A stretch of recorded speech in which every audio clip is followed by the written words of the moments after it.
Prabupada Charitamrita, Chapter 8, Educational. Study the spiritual secret of Bhagavad Gita at home by correspondence and be a strong man. Full course fee rupees 50 only. The instruction is imparted not in the ordinary imaginative way of qualified interpretations, but in the parampara system of perceptorial succession.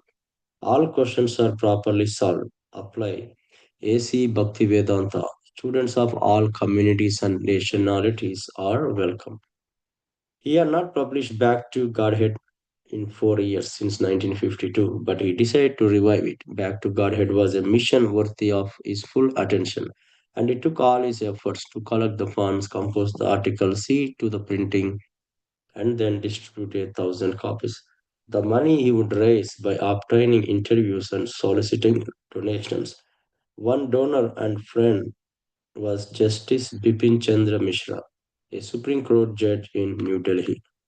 Justice Mishra used to come to me once a month. I gave him a donation for his paper. It was only a 4 page magazine, but it showed his study of the subject and his earnestness and his devotion to Lord Krishna.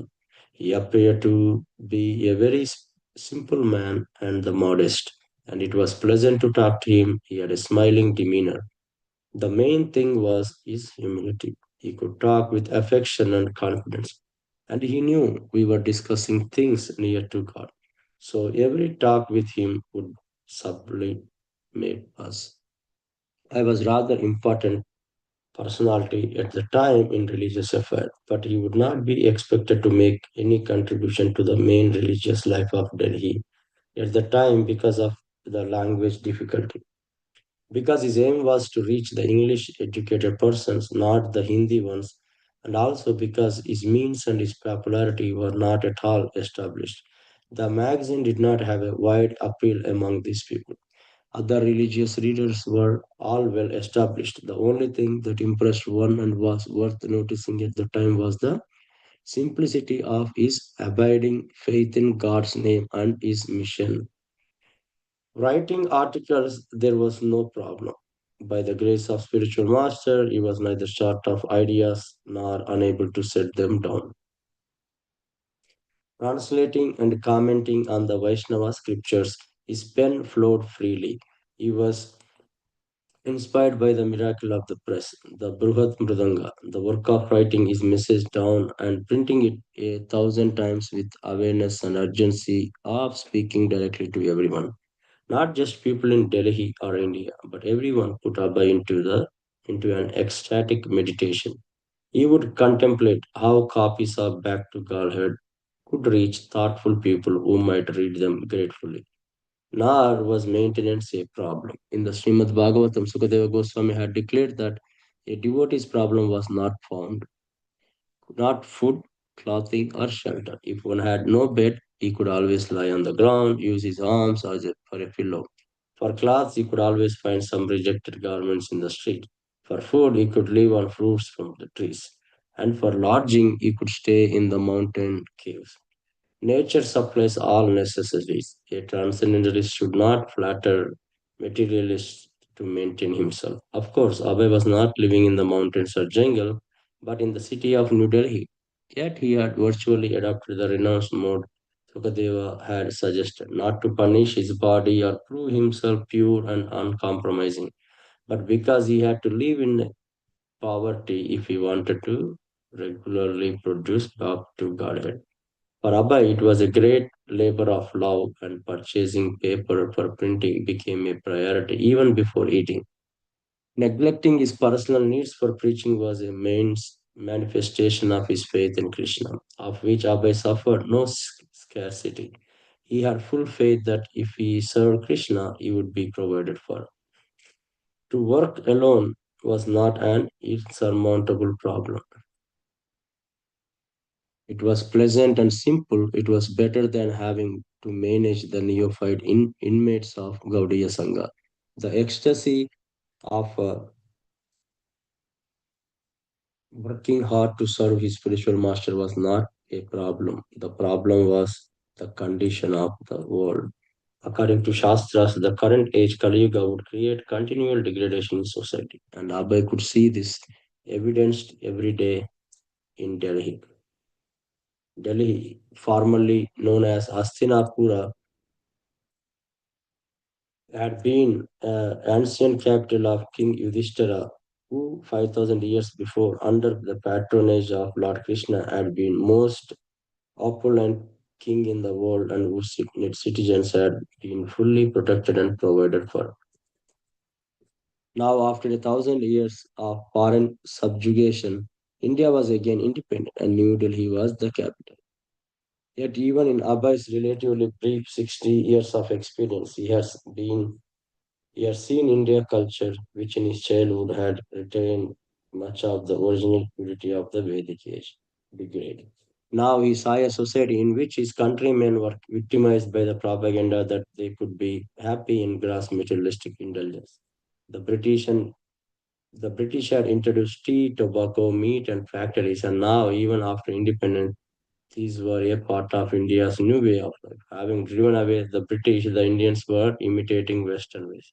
And the India's leaders were deliberately ignoring the Vedic principles of God consciousness, the very treasures India was meant to distribute the whole world.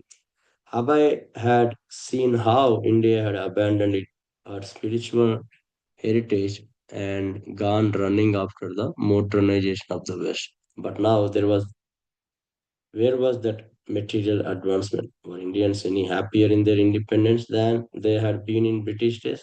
To Abai, the overpopulated city was a hell of ruffians and fools. Although thousands of poor people were employed in burgeoning steel mills and tire factories, their living conditions had worsened. Abai voiced his concern about this condition in the Back to Godhead. Could the poor eat the nuts and bolts produced in the factories? Could they be nourished by cinema, television, or sex songs on the radio? The leaders were unable to see that abandoning spiritual principles had led to the very ills they officially abhorred. A decadent, rebellious youth, corruption in every area of civic life, even economic instability and scarcity. When Abhay had been a youth in Calcutta, there had been no cinema billboard advertising lurid sexual fantasies. But now India had developed the third largest movie industry in the world. The film advertisements were all over Delhi. Beef shops, liquor shops had sprung up. The newspapers regularly ran editorial developing the degradation of young Indian boys who teased, insulted, and affronted women on the street. Women's leagues complained about increased juvenile promiscuity and the obscene treatment of women in films and advertisements.